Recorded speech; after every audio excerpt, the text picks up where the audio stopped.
Ikan dari anak-anak BTK yang cukup berani menurut gua pribadi. Ketika ada hero natural counter mereka dari absorb yang mereka miliki, tapi tetap berani untuk dipakai. Ini Arasi kira-kira lebih enak mana dari draft nih? Wah, dari segi draft sih sebenarnya menurut gue masih lebih fleksibel dari sisi BTK ya. BTK karena ya? potensi buat bikin play atau kite deck itu masih ada. Tapi kalau emang kita ngomongin eksekusi bagus dan ada combo, ya emang sebenarnya bagusan di EVO Singapura. Jadi kalau BTK bisa menghindari fight yang gak mendukung mereka dan bahkan mungkin mencari fight yang cuma ngambil fight yang nguntungin mereka sih, ini masih bisa banget dimenangin sama BTK sih. Yes, dan oke. Kalau melihat dari BTK tadi ya, kalau dari kata Arashi, tapi ya ini seperti yang aku bilang ya, ini mah bukan korek banget melihat JPL pakai Rafaela. Aduh, lihat tuh, tetap mau ngerusuh ya kan. Tetap atau pakai Rafaela, Matilda, Chow, tetap, tapi kan tolong darahnya. Aduh, JPL. Iya, itu Belum level 2 loh itu. untuk nge-trigger dari retribution, tapi ternyata bahkan Mobazin tidak ke-trigger dari retributionnya, dan kali ini emang mungkin dari range-nya aja yang nggak nyampe, makanya Mobazin agak sedikit kalah dari EXP-nya dengan Potato. Yes, udah level 2, udah bisa melakukan holy healing. Lebih mempercepat untuk mobilitasnya, tetap bermain terus dengan Rafaela, mengingatkan sama idolanya KB ya. Wah. RKT. Dan ini dia fun fact, Hayabusa, Eve, dan Matilda 100% selalu hadir di dalam draft. Baik itu di pick atau di ban. Karena mungkin meta sekarang ya, Be ya. Iya. Bahkan Lagi. Hayabusa yang udah di nerf sebegitunya, sedemikian rupanya tetap masih digunakan gitu loh. Itu dia. Iya. Fun fact by Snake Video. Yap, dan memang mungkin karena itu ya gue ngerasa BTK tuh masih lebih ada potensi karena mereka ada youth ini pick yang emang penting banget dan selalu di pick or ban. Jadi tergantung nih apakah BTK bisa menggunakan youth pick ini tuh semaksimal mungkin loh buat nyari catch, atau mungkin ntar kita lihat load manipulationnya bisa nge-zone Beatrix ya sampai nggak bisa ada kontribusi di fight yang besar. Oke, tapi tampaknya 4 detik lagi Turtle akan muncul, tapi di arah top lane justru.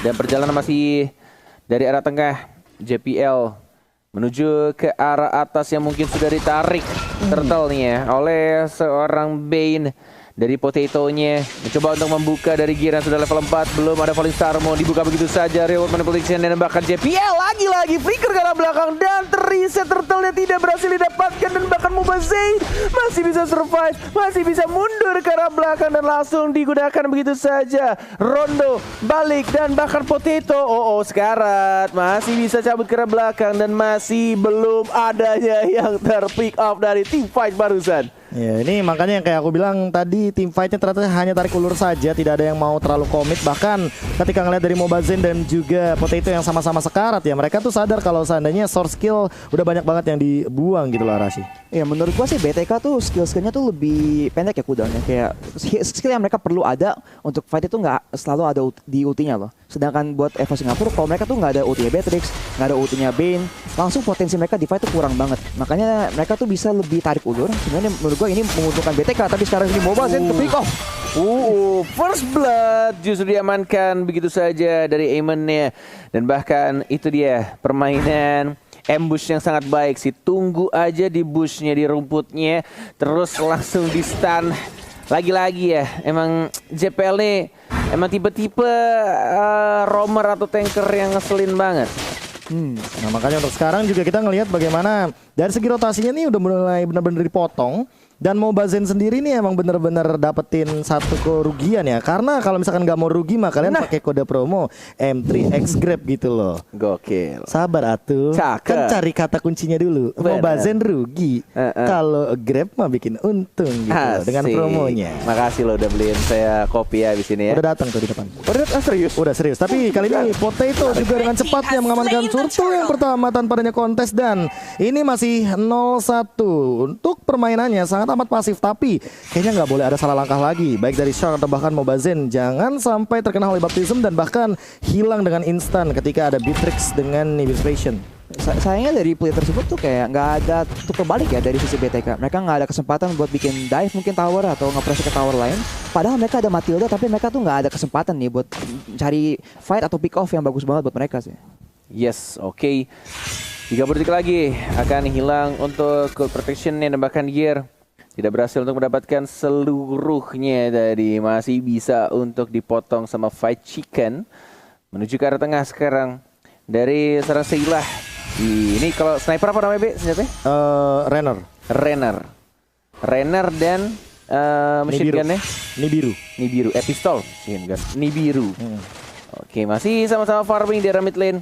60 detik lagi, masih cukup lama untuk Turtle muncul dan bahkan belum ada permainan yang agresif justru dari EVOS SG. Entah karena mungkin pakai Rafaela atau mungkin emang karena belum dapat timing aja. Tapi Dwarf Dragon Victor, what? Masih bisa dihindari karena menghilang tadi dari Adamir yang dikejar begitu saja tapi belum dapetin pasifnya. Dari Adamir enggak kena ternyata, masih bisa untuk recall dari seorang Chow. Wow, itu timingnya pas banget, pisaunya balik ke si ininya, Aemon nih. Nggak berhasil dikomboin sama Chow-nya. Itu karena dia connect ke arah Chow-nya juga kan. Kalau misalkan hit ke arah satu hero atau bahkan dari segi jungle atau minion, itu langsung konsilnya nyala. Invisible armornya bakal membuahkan Regen yang bagus banget untuk seorang Aemon. Dan dia bahkan memenangkan dari early laning stage-nya. Cuma untuk pertandingan sekarang JPL balik kejar Death Sonata connect tiga-tiganya dan bahkan lihat soulbloomnya lumayan sakit dan membuat JPL harus recall terlebih dahulu. Walaupun dia masih punya flicker. Potato juga balik kejar tapi kayaknya nggak bakal mendapatkan point kill atau bahkan poking damage yang terlalu banyak nih Arashi. Iya, sekarang dengan adanya JPL harus mundur dari situasi ini. BTK ada kesempatan buat mengambil turtle-nya duluan dan terus apakah Zia bisa menggunakan rule manipulation dengan efektif? Yes, sudah dibuka dan bakal flicker dari JPL. Lihat stunnya bagus banget, rapi banget disusul dengan dia di catch. Dan bakal dia nggak bisa jadi secure untuk turtle-nya karena retry-nya terlalu cepat dari seorang potato-nya. Tapi ini dia team fight yang dibutuhkan. Lagi-lagi JPL. Walaupun memakai Rafaela selalu membuat momen yang sangat baik untuk anak-anak EVOS SG. Yes, dan bahkan lihat deh fight chickennya juga ketika dia melakukan rotasi ya, dia lumayan telat beberapa detik aja ketika ternyata gearnya yang lebih ready untuk melakukan setup 5 man di bagian turtle. Dan untuk sekarang gearnya bener-bener balik lagi ke arah top lane, coba untuk ngamanin semua yang ada source-nya karena turtle lane bakal balik lagi ke bagian EXP lane di top lane. Dan untuk sekarang ya, ngelihat potensi dari EVOS SG yang mengamankan 2 point kill dan bahkan 3000 goldnya nih kali ini Arashi, tapi belum ada pick off di bagian gold lane-nya. Ada Amir balik dikejar, masih ada invisible armor dan lagi-lagi hanya nge-trigger dari Victornya. Yap, yang menarik tuh EVOS biarpun kayak mereka tuh nggak ada terlalu banyak kayak alat yang bisa digunakan buat mencari pick off atau memulai fight, tapi mereka bisa dapat keunggulan terus karena mereka tuh menggunakan objektif tersebut buat maksa member dari BTK buat masuk ke fight loh. Biarpun mereka tuh nggak bisa mulai fightnya, tapi kalau mereka tuh bisa maksa ambil turtle-nya, mau nggak mau BTK harus masuk fight. Jadi tadi mereka bisa mendapatkan fight 5 lawan 4 gitu. Yes, dan sekarang di top lane Potato sendirian bakal dikejar, masih ada satu pergerakan dan bakal kena slow effect, tapi ternyata gear masih terlalu jauh dan tidak ada lagi demonic force yang bisa digunakan oleh seorang fight chicken. Tidak jadi terbang di depan sana Mobazen. Retribution kayaknya udah terdengar dan bahkan kali ini ada langsung Bennett Rage dilontarkan oleh Sayla. Langsung ada Void Crystal juga. Dan Reward Calculation Circling Eagle mengeksekusi seorang JPL. Tiba-tiba dari catch hampir mendapatkan seorang Shark, tapi ternyata tidak bisa didapatkan karena masih ada satu Guided Wing. Yes, masih ada gini. Bahkan kita lihat juga ini justru BTK yang mengambil kesempatan dari masih ada flicker lagi, dibalaskan dengan flicker, tapi ada Mirnya langsung bergerak belakang, masih mencoba mencari pasif ya. Gear nggak berhasil dapetin satu point kill dan bahkan Potato yang agak sedikit telat untuk rotasi ke mid lane, tapi ini harus ya membuka turtle untuk anak-anak EVOS SG kalau mereka mau kontes di arah turtle ya. Agak berat sih kalau kontes sekarang karena perbedaan level net lebih tepatnya. Mobazen Retribution juga bisa dibilang kalah sama Potato dan kali ini langsung diamankan tanpa adanya kontes. Death Sonata juga sudah dilontarkan tapi belum ada target yang optimal. JPL juga bakal coba dari poking damage saja tapi masih belum bisa untuk men-take down dengan cepat. Yes, ini keadaan seperti ini membuat dari kedua tim harus lebih waspada lagi. Bahkan kita lihat ini JPL aja cuma modal ulti Holy Baptism dia bisa buat terus tuh. Tapi ini dia itemnya, silakan Arashi. Zia sekarang udah ada Necklace of Durance ya. Jadi healing dan shielding dari sisi EVOS SG itu udah bakal mulai berkurang. Dan Victor nih menariknya masih menggunakan build yang sangat agresif. Udah ada build Haptosis tapi sekarang langsung digunakan. Tapi di sisi lain map sebenarnya killnya malah diambil oleh sisi EVOS Singapura. Yes, dan Mobazennya terjebak di depan sana langsung hilang dengan cepatnya. Shortnya juga langsung menusuk ke jantung yang paling dalam. Dan bahkan di depan sana nggak cuma jantung dari Mobazen yang tertancap dari short seorang Aemon, ternyata peluru Renner snipernya juga menancap ke arah Victor. Wow. menancap dan langsung menusuk tadi dan bahkan di arah bottom lane-nya. Wow, ini EVOS lagi-lagi fokus terhadap turret di arah bottom lane. 2 turret, outer turret, inner turret sudah mulai enak, dan ini dia instant replay dari Samsung Galaxy A52 S5G. Dan di sini Mobile Legends nggak banyak opsi ya, langsung ketangkep di depan sono. Dan ini yang ini snipe yang bagus banget dari Sayla dari sisi EVO Singapura, dan mereka tuh bagus banget tuh mainin makro ya. Dari menggunakan objektif untuk mencari fight dan bahkan memotong map dengan karena mereka tahu kalau di mid mereka tuh lebih kuat, lebih ada pressure. Miss ya. Gue kira kena loh titiknya tadi. Enggak. Ada garis kecil gitu kan dari kita mata caster. Makanya sebenarnya tadi tuh caster. Thanks to JPL tahu sebenarnya. Yang pas dia dapetin sniper ke Victor, ya kan? Itu karena ada Light of Retribution, jadi kan ada slow effect.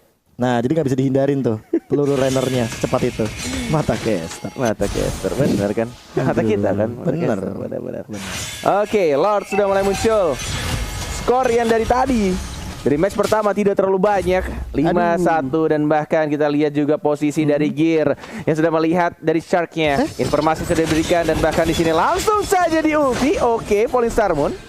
Dan langsung mundur lagi, tapi Iman melawan seorang Fight Chicken walaupun sudah dikasih satu spell dari flame shotnya, tapi ya tidak berefek atau berimbas cukup banyak. Dan bahkan ini Lordnya sudah mulai disentuh. Mau dihajar, mau di kontes atau tidak, karena Gear sudah mulai kembali dengan ultimate-nya sudah ada, tidak lagi cool, dan bahkan 3 orang. Walaupun ada second eye, dan bahkan dikejar itu saja di cage, dan bakal didapatkan 1 point kill, dan ada Mirnya lihat maju kembali di ulti, dihilangkan itu saja, diratakan 3 orang, dan hanya tersisa 2 dari anak-anak BTK. What happened ini Arasi Ayanaon? Aduh. Gila. Mereka tuh kayaknya terlalu fokus buat mundur ya, tapi mereka nggak ngelihat dari samping Gear tuh udah nunggu kesempatan, dan Falling Star Moon lane ke-3 orang itu udah fatal banget. Dan dengan kecepatan dari JPL ya, dengan volley healing dan speed buff dari healing itu, EVO Singapura langsung tahu kita tuh lebih kuat, kita ada opsi, ada out yang kita perlukan buat menang fightnya, langsung dive ke belakang gitu, langsung diratain tim BTK. Dan absorb damage-nya sih, karena metode flanking yang berhasil dilakukan Gear 4 melawan 5. Tanpa adanya Fight Chicken, tidak ada protector juga dari frontlaner atau bahkan dari backlanernya sekaligus untuk BTK. Jadi Mobazen bakal benar-benar langsung di diving gitu aja. Shark juga nggak bisa berbuat banyak karena absorb damage bakal dimakan sama seorang Gear. Dengan Falling Star Moon itu di-connect ke arah 3. Terus sekarang bakal langsung connect ke arah depan. Sharknya bakal terjebak dan slow effect-nya benar-benar tidak main-main. Lihat Dead Sonatanya dibadanin sama Babang Gear kali ini, walaupun ada efek life drain, logo patah hati di sana. Yes, logo patah hati, life drain, dan ini dia item-itemnya udah mulai terlihat di sana. Yap, dan di sini Genius udah diamankan oleh Zia, tapi damage dia tuh kayak belum terlalu kelihatan karena setiap kali ada fight yang besar, EVO Singapura tuh langsung ngirim orang buat ngurus, buat mastiin kayak Zia tuh nggak sempet pakai reward manipulation tanpa diganggu loh, pasti langsung di pressure, langsung dilompatin. Dan sekarang Adamir ini udah kuat banget, tinggal 1 item lagi bakal jadi full inventory. Jadi EVO Singapura pun ada opsi buat bermain split push, dan kita lihat Adamir tuh melawan Focus pun bisa 1 lawan 1. Ya, sudah mulai di arah tengah, 5 orang ternyata diajar, saja Hiu juga sudah keluar dari catch, dan bahkan dari Lordnya sudah mulai berjalan ke arah tengah, langsung dibersihkan, tapi tidak ada minion di arah atas dan bawah, tidak bisa langsung mengganti lane-nya untuk nge-push ke arah bawah ataupun atas, harus menunggu lagi untuk minions wave datang dari arah bottom lane. 4 orang plus dari seorang Adamirnya harus majuin dulu ini dari minion wave di arah atasnya.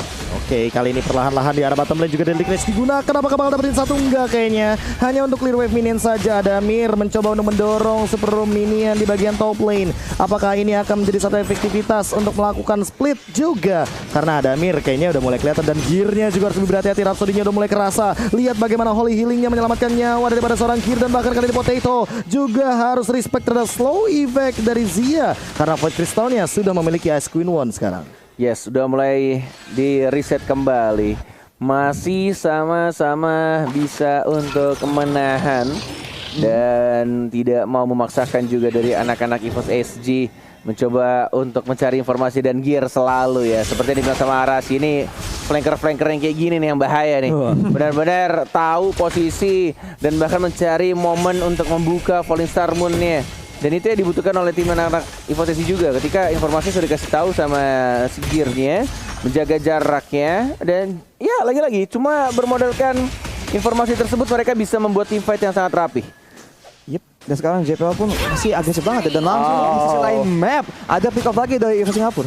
Yes, itu dia ketika tidak adanya vision. Dan kalau misalkan dibuka sama hero-hero yang tidak punya escape ability atau mungkin darahnya terlalu tipis, apalagi kita tahu juga dari Chow darahnya tidak setebal kalau misalkan dia ditaruh di roamer atau mid lane memakai emblem tank. Iya, untuk sekarang bahkan EXP lane Chow itu lagi famous banget loh Net. Bahkan menggunakan emblem tank dan build tank yang emang benar-benar lebih efektif gitu loh daripada dia mengisi di bagian mid lane. Dan untuk sekarang juga Potato udah tinggal nungguin gimana caranya objektif bakal muncul di 50 detik yang tersisa dari teman-teman EVOS SG juga. Mereka ya lebih ke freeze lane. Sangat amat disiplin bahkan bisa dibilang karena Gear juga tidak menyentuh minionnya sama sekali. Jadi biarkan minionnya bertarung dan bahkan JPL-nya gak ada yang lihat. Tapi informasi 5 hero ternyata diporak-porandakan di depan. Purple buff-nya bakal coba diamankan oleh Mobazane. Kali ini Void Chicken juga udah mulai ketahuan. Lihat ada Mirnya mencoba untuk melontarkan beberapa shot mengusir pergerakan dari Void Chicken dan juga JPL harus mundur dan respect terhadap dealing slow effect dari seorang Yves. Yes, sudah mulai menuju ke arah Lord dalam 15 detik lagi. Dan gearnya udah ketahuan sekarang. Dicek setiap rumputnya oleh anak-anak BTK. Dan bahkan kita lihat di sini, Popheus hati-hati. Sudah tidak ada lagi efek untuk flame shot. Bahkan memperlambat untuk movement speed dari musuh. Dan bahkan kita lihat Lord sudah mulai muncul. Dan masih bisa ditahan dengan mudah. Gear santuy banget lihat. Setiap ada absorb damage yang diberikan oleh seorang Matilda, justru dia semakin santuy aja maju ke depan, TB-in teman-temannya. Dan Lordnya mau ditantang atau enggak sih ini harusnya karena cowoknya juga sudah mati 1 melawan 1. Lord sudah diamankan oleh seorang Potato. JPL masih ada flicker, belum dikeluarkan juga ultimate-nya, masih menunggu timing yang tepat dan bahkan masih mencoba untuk mereset kembali untuk Lord yang akan berjalan di arah tengah. Nah itu pilihan bagus banget dari EVO Singapura ya, karena sekali lagi mereka tuh menggunakan Adamir yang udah kuat banget dan cowoknya emang nggak bisa berkutik loh kalau melawan dia. Dan JPL maju agresif banget dia sendiri. Ada immortality sebenarnya, tapi ini agak bahaya kalau misalkan dia terlalu membuang immortality-nya. Langsung dibuka begitu saja Polisar dari seorang Gear, memukul mundur, membuyarkan semuanya dan bahkan deadly catch. Walaupun ada memory force, ada winter trajan dari Potato. Walaupun masih ada lagi trade kill yang dilakukan, tapi tampaknya dari Beatrix ya Sheila fokus ke arah base dan ini dia victory EVOS SG. Dan aku notice banget tadi lihat JPL dengan Holy Baptism-nya. Timingnya pas banget, dia tahu dia bakal diloncatin sama seorang Fight Chicken. Jadi pas Fight Chicken ini habis loncat, dia turun ke bawah, dia kena stun. Dia nggak bisa loncat-loncatan lagi. Dan itu langsung dimakan sama teman-teman dari EVOS SG dengan Beatrix-nya yang memang bebas banget di depan. Dia dengan di birunya dia tinggal nembak. Ya nggak tahu ya. Kalau misalkan kita ngomongin soal di base tadi kita ada The Way of Dragon. Dan bahkan dari Beatrix-nya tuh masih fokus dengan di biru. Dia pengen tembak-tembakin terus ke arah base-nya. Gimana caranya untuk mengamankan poin pertama karena Potato juga sudah mengorbankan nyawanya untuk satu base yang mahal ini Arashi. Dan di situ ada BTK udah mencoba sebisa mungkin buat mencari momen dan kita melihat member dari EVO Singapura tuh udah cukup sekarat ya tadi, tapi sayang sekali emang damage-nya agak kurang gitu. EVO Singapura emang udah snowballing banget, jadi BTK hampir mendapat kesempatan tapi EVO Singapura tuh emang udah memperkirakan semuanya ya, dan biarpun mereka agak low, mereka bisa langsung end game-nya. Dan seperti kamu bilang KB, dengan prediksi ke Popheus-nya langsung kena stun, gak bisa ngapa-ngapain, langsung di burst down dari damage yang udah besar saja dari sisi EVO Singapura. Emang repot loh karena BTK tuh nggak ada frontline yang memang segampang itu bisa TB di depan kan. Jadi kayak mereka ngandelin Popheus tapi di saat bersamaan Popheusnya tuh nggak terlalu tebel juga loh. Jadi mereka tuh emang terlalu